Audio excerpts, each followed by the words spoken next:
Back to the ESV Korean Weekly Season 3, Week 1, Day 2. This is our last match of the evening. Could be the last game, we don't know. Could be one more after this. It's going to be Game 2 between GanZi and the STC on Ohana. Let's jump in and get it started.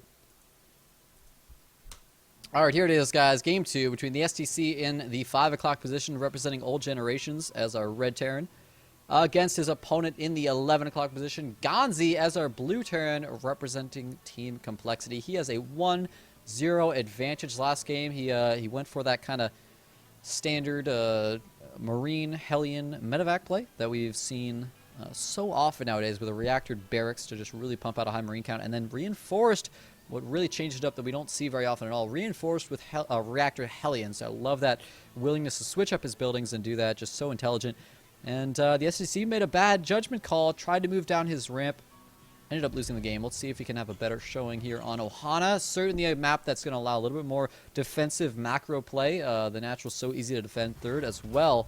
The last time we saw TBT on this map, General versus Top, it was fantastic with some excellent mech play versus infantry.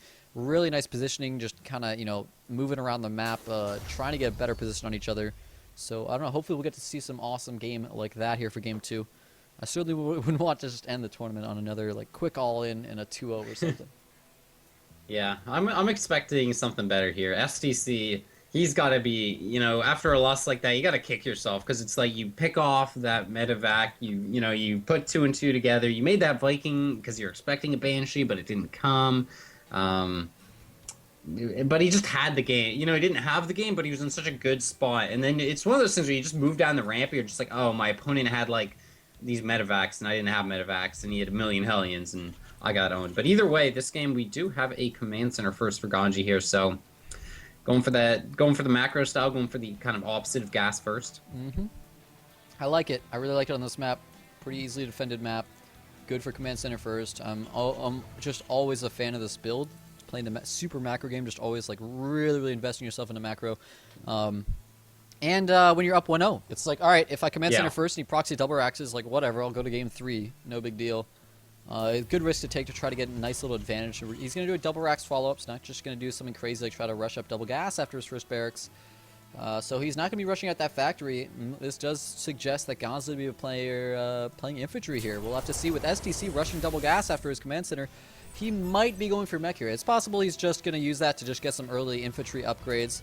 But we got to keep our eyes out for when he drops the double gas at his natural. If he does, how many factories he's going to drop, what his tech path is going to go toward. What we saw from that General Top game was that mech did end up being the victor on this map. It was so not necessarily easy, but it was so effective to just defend with these small choke points with planetaries, siege tanks, turrets, and sensor towers. And there wasn't much the infantry player could do to punish General for it. Yeah, I agree so much. It's it's not easy, but it's if you play perfect, that's the way to play. And I think a lot of that just ties back into there only being 5 bases on the map. So it's you don't have to be everywhere if you can just kind of slowly spread across and get your 4th base up. And just make sure, as long as your opponent isn't mining from that 5th base, you're not really in a rush to take it, because they'll never be able to really mine more than you. So we'll see here. I wouldn't be surprised to see him go mech, and this SCV actually gets all the way into the main base, going to be able to spot that reactor. Doesn't quite see the factory, but we'll see both the gas geysers there, so he knows his opponent is teching right on up. He actually only saw 1 refinery, so 1 refinery and seeing that barracks with the reactor. I don't know, is that a direct tell? If you see that reactor, to know it's not a tech lab? He didn't see the refinery, but if he was watching closely, he would have seen SCVs, yeah. And that's one of the things that often happens. Yeah. It's and I didn't see if he was watching super closely, he would have seen it. And just in general, I think because of that reactor timing, you have to assume it would be both gas. I mean, it would just be so bizarre. But I mean, it's also kind of quite bizarre. And it looks like he's actually going to be going for a Banshee here too. Yeah, he might indeed go for Cloak. He has so much gas saved up and available to do this. So definitely going to see that tech lab added on. Whether he'll go for Cloak or not, we'll have to see. Maybe you would even... Wouldn't it be great to see him just pull out an Alive and just go for a Raven Rush, throw out some auto turrets, man? I would love to see that, would be pretty cool. I doubt that's going to be the case. Probably going to be Cloak Banshee. And meanwhile, GanZi just pumping off 2 racks right now. 1 reactor, 1 tech lab. There's the scan from the SDC, and he actually gets to see the factory going down. So he knows that timing, and that's absolutely going to affect his decision making. If you were SDC right now and you see that factory just going up now, would that tell you to, oh my god, what? He's making a medevac? Wait. Yeah, that's interesting. I mean, he's already got the 4 Hellions out, and he knows... Well, does he actually know his opponent with Command Center first? No, not really, but he might have kind of worked it out through backwards induction. But just getting the 1 medevac first, he's going to be able to elevate those Hellions into the main base, and then followed up with a Banshee. Cool. So we'll just kind of see how these pieces fit together. I mean, the SDC, this is the kind of... He's like the MacGyver Terran, you know? He's got all these... He just does all these wild builds.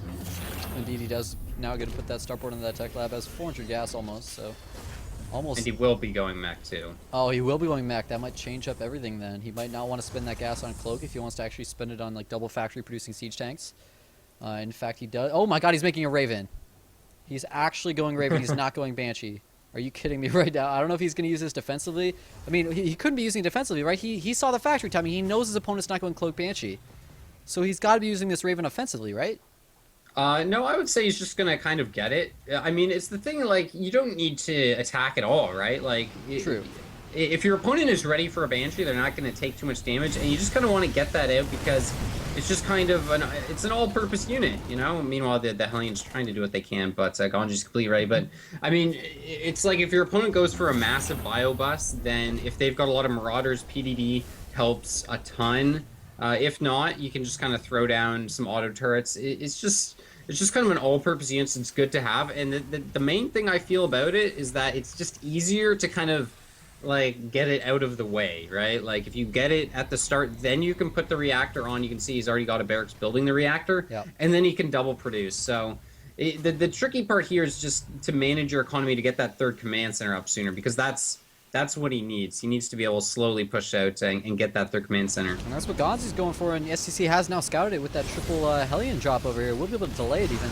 In fact, Blue Flame is done for him, so he's able to be really, really effective with these Hellions, but the SCVs were pulled so quickly for GanZi that STC not really going to be able to get too many kills, just a couple Marines, and of course delaying that command center being produced.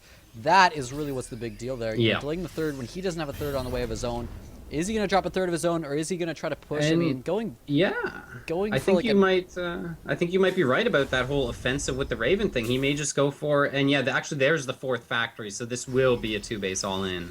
Okay. We don't see that very often with the actual 2-base all-in from mech. Usually, the mech player is the one that wants to just be like, nah, I'm going to play the macro game. I'm going to actually build up to 200. But if you see a timing window, you know your opponent's being a little bit greedy, and that your harass is being somewhat effective. You might be able to just hit them when they only have infantry. They don't have siege tanks. I mean, GanZi doesn't have a single siege tank, I believe. Nor has he even started siege mode. So he's actually going double eBay and armory while trying to take a 3rd base. So if this timing hits like before 1-1 is done, this might just end up being a huge waste of resources for GanZi that could work out in SDC's favor. And he is also actually hiding his Vikings, too. He's got 4 Vikings out. He's got actually making medevacs now. So he's just trying to keep those hidden. And that may come into play. But once again, his opponent also is churning out Vikings. And once again, with the Raven for PDD, that helps vastly in the Raven versus Raven battle. So he may be saying, you know, I'm going to rely on getting a good amount of Vikings out, keeping those hidden. And then when my opponent is trying to crawl forward with siege tanks, I'll just, you know, take out and get air superiority and won't be able to do anything. But this is going to be tricky. I really don't think he's expecting this 2-base all-in. Yeah, I'm actually surprised. If it is a 2-base all-in, why did the STC add this eBay? Like, he's like, oh, I need some turrets to defend? Like, I mean, you're going for an all-in, you know? It seems pretty weird, but... Yeah, he is adding turrets, though, so I think... Oh, maybe he'll drop a command center behind this. Who knows? Yeah, it's also the kind of thing where it's like you want to kind of leave your door open to transition. So it's like if you kill that 3rd base, you know, imagine if that command center that's getting floated over now is already landed and you just want to kill it and then go home, like... But I just think GanZi's going to just die. Yeah, it certainly looks like it. He really doesn't have that much. A lot of Marines coming back from the main base where they're watching for those Hellion drops. That is so many Blue Flame Hellions, though. And keep in mind, the double upgrades from GanZi not quite kicking it enough. He is going to have just +1 armor. Wait, excuse me. 1-1 in just a moment, but it's not quite done in time. He's unfortunately engaging right before that. These siege tanks doing so much damage from the STC. He is out of Hellions, though. and out of Vikings. Just like one Viking in here. Wow. So he lost the air superiority, lost his Hellions, only has siege tanks. Siege tanks are great, but you really need other units supporting them. So this may end up being a wash for the STC. And if GanZi just holds this off, takes out these tanks, like nice drop right on the tanks, and has a third base, the STC is going to be so far behind here. Yeah, I really feel like he got too overeager with the Hellions and should have kind of waited and leapfrogged his tanks up a bit better. But nonetheless, the reinforcing Hellions actually doing a ton of damage. Yeah. And all of these tanks that I was almost certain were going to die now stay alive with almost no hit points. Yeah, it really comes down to the fact that those reinforcing Hellions arrived at just the right moment. Unfortunately, GanZi has a tank, but no siege mode. It's not quite done yet, only halfway done. Oh no, SCV is going into blue flame Hellions and siege tanks. That's not going to be effective. And it looks like STC might actually go ahead and take this game anyways. It's really all about those reinforcements, man. There it is. GG gets called out. Nicely done. Now we're going to go to game 3. Like, those reinforcements, if the STC's Hellions had arrived, like, literally 5 seconds later, all of those drops from the medevacs would have killed every single tank, and the STC would have lost. But his reinforcing Hellions arrived just in the nick of time. He killed off all that infantry, and he still had his tanks. And tanks in siege, in a position like that on the ramp against an opponent who doesn't even have tanks to be able to use defensively himself, it's a great advantage to have. So nicely done by the STC. A well set up 2-base all-in, which is a really, really tough decision to make when you're going mech. Yeah, a cool build though. I can't remember. I know I've seen this build at least once before. Maybe it might have been from Supernova or something, another OGS term. But either way, that does mean that we do get one more game today, guys. So make sure you stay tuned after this one little quick short commercial break, and then we'll be closing out the night. Indeed. Don't go anywhere.